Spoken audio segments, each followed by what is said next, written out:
Acceleration का concept अब तक क्लियर नहीं हुआ? चलो आज इसे क्लियर करते हैं। Acceleration is the rate of change of velocity. मतलब क्या हुआ कि किस रेट से वेलोसिटी में चेंज आ रहा है। वेलोसिटी टू टाइप्स का होता है, एक होता है इनिशियल वेलोसिटी और एक होता है फाइनल वेलोसिटी। तो यू जो हमारा होता है वो इनिशियल वेलोसिटी होता है, कितने वेलोसिटी से उसने जर्नी स्टार्ट किया। और फाइनल वेलोसिटी होता है कि किस वेलोसिटी पे वो जर्नी रुक गई, वो ऑब्जेक्ट रुक गया। ठीक है, उसे हम कहते हैं फाइनल वेलोसिटी, जिसे हम v से डिनोट करते हैं। तो कभी कभी ऐसा होता है कि ब्रेक लगाने पर स्पीड घट जाता है या बहुत ज्यादा स्पीड करने पर स्पीड बढ़ जाता है, तो इसी को हम कहते हैं एक्सेलरेशन, यानी स्पीड में चेंजेस आ रहा है, वेलोसिटी में चेंजेस आ रहा है। ठीक है, टाइम के हिसाब से। अब आते हैं टाइप्स ऑफ एक्सेलरेशन। सबसे पहला होता है हमारा जीरो एक्सेलरेशन। मान लेते हैं कोई ऑब्जेक्ट 10 मीटर पर सेकंड की वेलोसिटी से ट्रैवल करना शुरू करता है और उसका फाइनल वेलोसिटी होता है वो जाकर के रुकता है 10 मीटर पर सेकंड की ही स्पीड से। ठीक है, एक सेकंड में। तो अगर हम फॉर्मूला के अकॉर्डिंग यहाँ पर वैल्यू पुट करेंगे तो 10 - 10 हमारा एक्सेलरेशन कितना हो गया, 0 मीटर पर सेकंड स्क्वायर, यानी उसमें कोई एक्सेलरेशन हुआ ही नहीं। जितने से वो स्टार्ट किया उतने ही पे रुक गया, इसमें कोई ना इंक्रीज हुआ ना डिक्रीज हुआ, तो इसे हम कहेंगे जीरो एक्सेलरेशन वाला case. Next is uniform acceleration.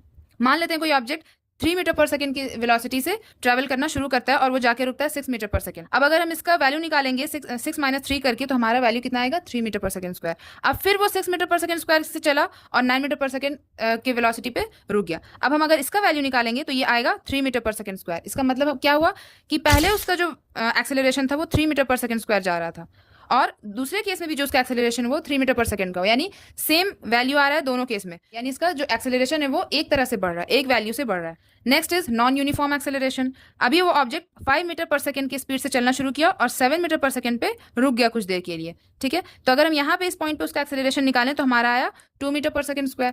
अब फिर वो 7 मीटर पर सेकंड की स्पीड से चला और 10 मीटर पर सेकंड पे रुक गया। अब हम इस पॉइंट पे अगर उसका एक्सेलरेशन निकालें तो आएगा 3 मीटर पर सेकंड स्क्वायर। इसका मतलब क्या हुआ, पहले केस में उसका एक्सेलरेशन था 2 मीटर पर सेकंड स्क्वायर और दूसरे केस में हो गया 3 मीटर पर सेकंड स्क्वायर, यानी इसका एक्सेलरेशन जो है वो सेम रेट से बढ़िया घट नहीं रहा है। पहले 2 मीटर पर सेकंड से बढ़ा और अब 3 मीटर से बढ़ा, तो यहाँ पे ये नॉन यूनिफॉर्म एक्सेलरेशन का केस हो गया।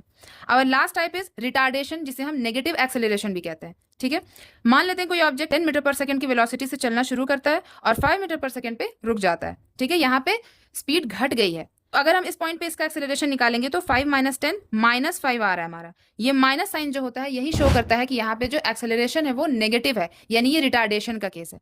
ठीक है, तो ये था हमारा एक्सेलरेशन और एक्सेलरेशन का टाइप्स। अब आप कमेंट्स में मेरे एक छोटे से क्वेश्चन का आंसर करोगे।